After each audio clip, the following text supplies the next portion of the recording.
donc, Maître Georges David Benayoun, avocat fiscaliste, inscrit au barreau de Paris, spécialisé en fiscalité, et nous intervenons beaucoup et principalement dans le cadre d'expatriation fiscale. Et ce matin, donc, on souhaitait vous parler du Portugal et de la spécificité et de la gestion de l'exit tax. Alors, pourquoi on vous parle de l'exit tax et pourquoi le Portugal?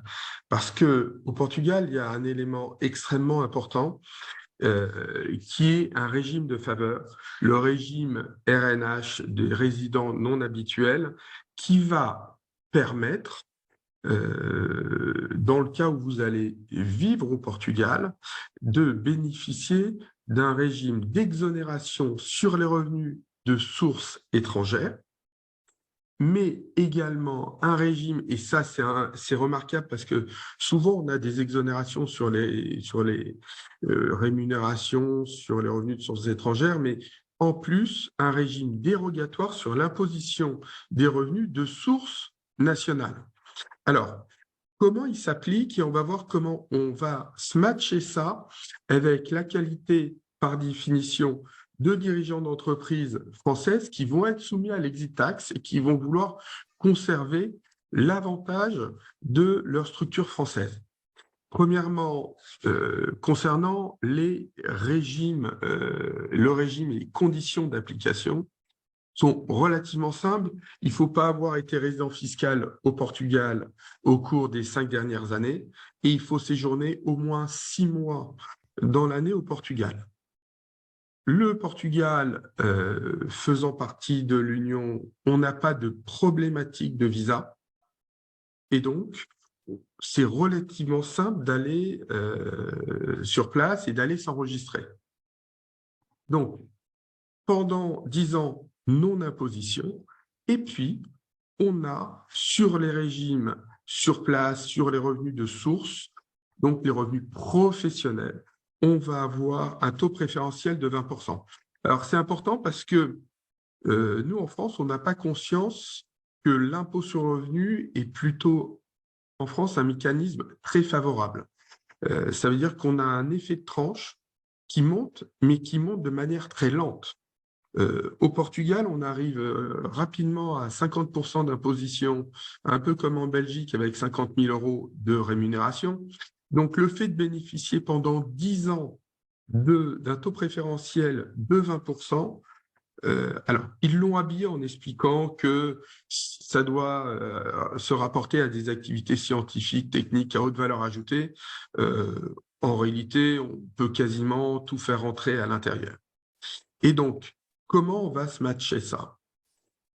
Il faut comprendre, dans la théorie du dirigeant d'entreprise français qui va décider d'aller s'installer au Portugal, qu'il va falloir qu'il fasse évoluer son comportement et qu'il change sa méthodologie de rémunération. Pourquoi? Parce que l'imposition est liée à la notion de résidence fiscale. Et donc, quand je suis résident fiscal portugais, il va falloir que je respecte un certain nombre de règles, notamment vis-à-vis de la France.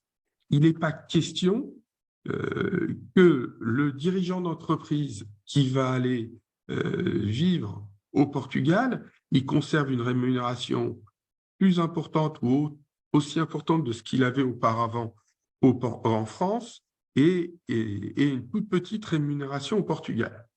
Donc, c'est les deux préalables nécessaires à la compréhension de l'exit tax, parce que l'exit tax n'est que la conséquence du choix d'un chef d'entreprise qui veut aller vivre au Portugal. Donc, on a vu qu'on a un régime de faveur. Sur la résidence fiscale, on retrouve un peu les mêmes critères, c'est-à-dire qu'on va aller regarder si on a un foyer d'habitation permanent et surtout le centre des intérêts vitaux. Or, le centre des intérêts vitaux, c'est avant tout les intérêts économiques. Donc, ce qu'il va falloir faire souvent, c'est créer une structure portugaise. Alors, je suis un peu opposé à la création d'une structure portugaise filiale parce que je trouve que en créant une filiale portugaise de la France, quand on est actionnaire majoritaire d'une structure française, on ne fait que renforcer le poids de la France. Je suis plutôt sur une création d'une structure indépendante ou d'une structure qui va porter les titres de la France dans le cadre d'un apport. Et là, effectivement, on aura toute une cohérence. Maintenant, pourquoi je vous parle de résidence fiscale? Parce que, avant de partir, il faut réfléchir à votre méthodologie d'imposition. Un non-résident est plus taxé en France qu'un résident. D'abord parce qu'il ne bénéficie pas du système du quotient. Il ne bénéficie pas des réductions ou des déductions d'impôts. Donc, on verra toujours schématiquement, à même rémunération, une imposition plus forte pour un non-résident. Or, lorsqu'on sait que les rémunérations, les revenus de sources étrangères ne sont pas imposés au Portugal, on va avoir intérêt à faire disparaître la rémunération, ou du moins la diminuer fortement pour la rémunération de sources françaises. Et ça, ce n'est pas condamnable, hein, on a le droit de diminuer sa rémunération pour pouvoir payer de l'impôt société et faire de la distribution de dividendes. Parce que dans ce cadre-là, vous aurez 25% d'impôt société en France, alors avec le premier seuil à 15%, jusqu'à 40, un peu plus de 40 000 euros, 41 000 euros. Et puis, derrière, vous aurez une distribution de dividendes avec uniquement une retenue à la source en France à 12,8%. Donc, vous voyez, maximum 25, et sur les 75 qui restent, vous aurez 12,8% de retenue à la source. Ce qui est quand même un système extrêmement favorable. Et ça va vous permettre de répondre aux conditions de la résidence fiscale. Bien sûr, au Portugal, l'objectif, ce sera de prendre une rémunération, puisque au Portugal, vous aurez des charges sociales moins importantes qu'en France, mais surtout un taux d'imposition plafonné à 20% pour les rémunérations de sources portugaises. Donc voilà, avant de rentrer dans les exit tax, qui, par définition, concernent avant tout les chefs d'entreprise, ce qu'il faut étudier auparavant, c'est la notion de la résidence fiscale, sachant que vous allez au Portugal aller bénéficier d'un régime de faveur qui va nécessiter des évolutions sur vos structures françaises. Je vous donne un exemple hein, qu'on a vécu, nous, au cabinet la semaine dernière. On a une demande de consultation et mon client me dit « mais je ne comprends pas pourquoi j'étais en SARL en France, ça fonctionnait très bien, et maintenant, vous voulez que je passe en SAS ». Parce que la SARL implique des charges sociales automatiquement, annuellement, alors que sur la SAS, elles ne sont générées qu'au moment où on prend de la rémunération. Et que le mécanisme de la SAS est beaucoup plus favorable en termes de distribution de dividendes que dans la SRL. Lorsqu'on est gérant majoritaire, on a des limitations à hauteur de 10% du capital social. Donc ça fait partie des adaptations qu'on va demander à nos clients. Pour cela, tout cela pour arriver à la déclaration d'exit tax. Alors, c'est quoi l'exit tax? C'est le fait pour un contribuable français qui a vécu au moins 6 ans au cours des 10 dernières années précédant son départ de France, d'être imposable à la date du transfert de domicile sur les plus-values latentes constatées sur un certain nombre de titres de valeur mobilière. Alors, l'explication philosophique est de dire on impose les plus-values latentes parce qu'on considère que lorsqu'on a créé de la valeur en France, on doit être imposé sur cette valeur en France avant de partir. Alors, c'est un beau discours, sauf que l'application pratique est plutôt compliquée. Alors, d'abord, il faut comprendre qu'on n'est pas une exception en France et que notre régime est plutôt très soft. Un des régimes les plus durs au monde, les plus complexes, se trouve aux États-Unis. Donc, pour vous dire que c'est quelque chose de classique hein, dans les économies modernes et en termes de fiscalité, l'exit tax. Maintenant, ce mécanisme avait disparu au début des années 2000 et il a été remis en 2012 en place parce que la France avait été condamnée dans le cadre de l'Union européenne en considérant que c'était une entrave à la libre circulation. Donc, en 2012, on a créé un système très différent qui est de dire, voilà, on va regarder si les personnes partent au sein de l'Union avec un allègement de toute la problématique de l'exit tax ou si les personnes partent en dehors de l'Union. Et là, on a un mécanisme qui va nécessiter notamment de donner des garanties. Lorsqu'on part au sein de l'Union, c'est beaucoup plus simple. Alors, déjà, on a vu qu'il fallait être domicilié en France au cours des 6 dernières années, sur les 10 dernières années avant de partir. L'exit tax s'applique dans quel cas? Il s'applique lorsque l'on détient directement ou indirectement 50% des bénéfices sociaux d'une société. C'est-à-dire que vous avez 50% du capital d'une société, on doit aller à l'exit tax, même si la valeur de la plus-value latente est de 5 000 euros, 10 000 euros, 50 000 euros. Et le deuxième cas, et par définition, ça concerne lorsque vous détenez moins de 50% des bénéfices sociaux d'une société. Par exemple, vous disposez de 5, 10% ou 20%, mais si la valeur globale des droits sociaux excède 800 000 euros, vous rentrez également dans ce mécanisme d'exit tax. Alors, quels sont les titres concernés? Les titres concernés, c'est avant tout les plus-values latentes sur les droits sociaux. C'est ce qu'on trouve dans le 150 OA du Code général des impôts.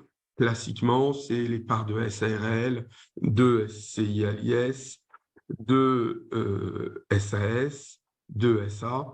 Voilà, les parts de sociétés soumises à l'IS, qu'elles soient en valeur immobilière ou non. Puis, on a également les créances qui découlent des compléments de prix. Vous avez vendu votre société en 2021, mais il est prévu que vous ayez un complément de prix en 2023 ou en 2024. Donc, il faut le déclarer dans l'exit tax et il sera taxé puisque c'est aussi une plus-value latente et on attend sa détermination pour que vous soyez imposable.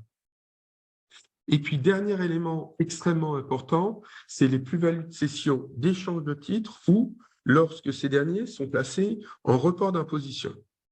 Prends un exemple. Vous aviez des titres de plusieurs sociétés, vous avez décidé en 2021 de les amener à une holding et vous rentrez sous le régime du report d'imposition parce que vous êtes majoritaire dans cette holding. Le fait de partir et l'exit tax vont mettre fin à ce report d'imposition qui va en vérité venir se coller à l'exit tax. Donc, vous n'aurez plus le report d'imposition, mais l'exit tax qui va s'appliquer. Donc, on retient bien plus de 50% ou plus des bénéfices sociaux ou valeur de 800 000, des droits sociaux, du complément de prix et des reports d'imposition. Alors, vous verrez, je le détaille aussi après, on a un certain nombre d'éléments qui peuvent ou pas rentrer, mais ça, on reste dans des cas très particuliers. Et là, on est plutôt sur la généralité dans notre présentation de ce matin. Le calcul de l'imposition, il se fait comment? Il se fait tout simplement, on va aller chercher la valeur des titres que vous aviez à l'origine. Est-ce que vous les avez achetés ou si vous avez souscrit au capital de la société? Ça, ce sera votre référentiel pour calculer le montant de la plus-value. Et puis, on va regarder la valeur au moment du départ de France.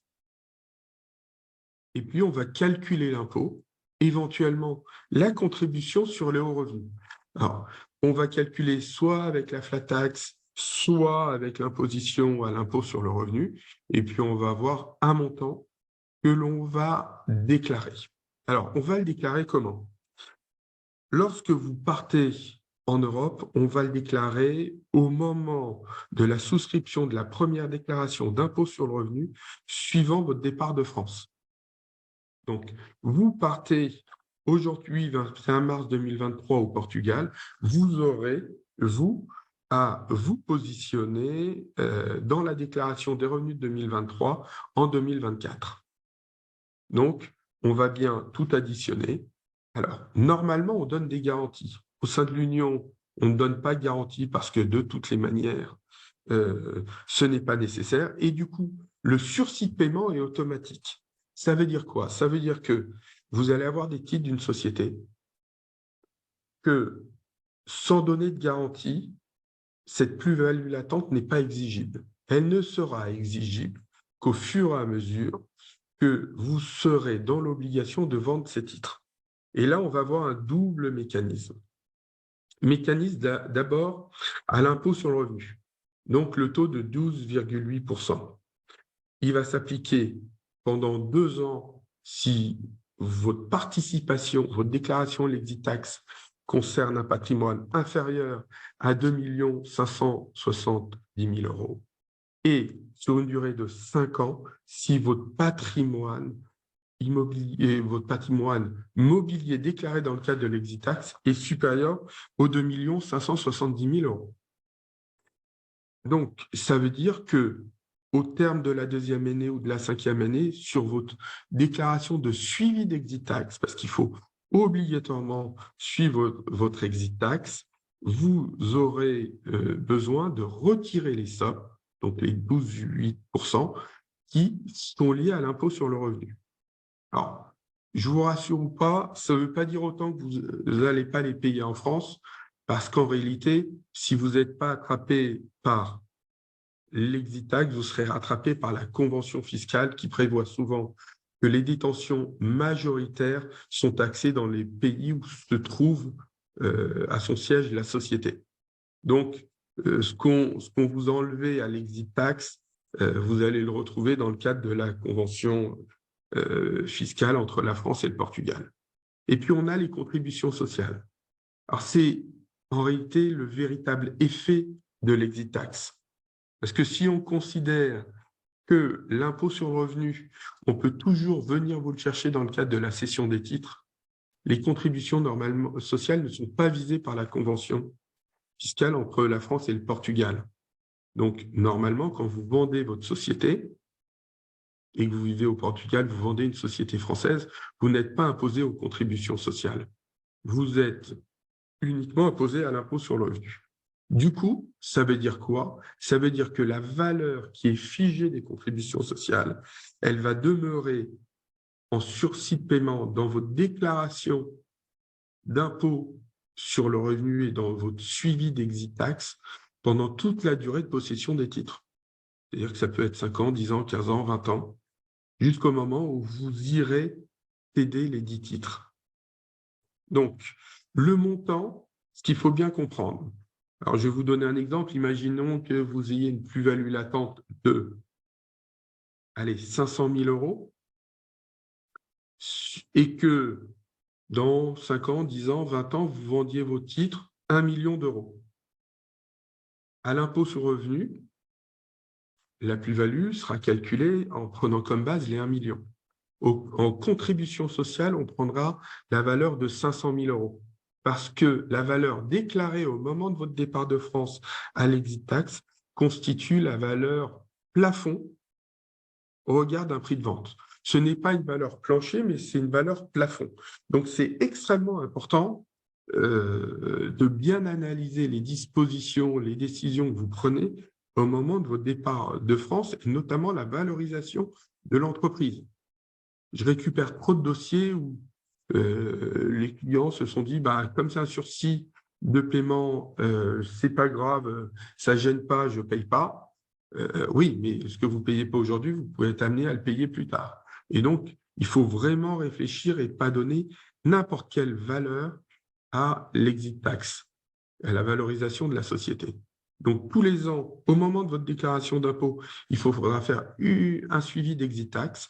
Alors, c'est un peu compliqué parce qu'il faut compléter des chiffres dans votre déclaration d'impôt sur le revenu et faire un suivi d'exit tax qu'on envoie à nous en recommandé à l'administration fiscale. Donc, ce n'est pas totalement neutre.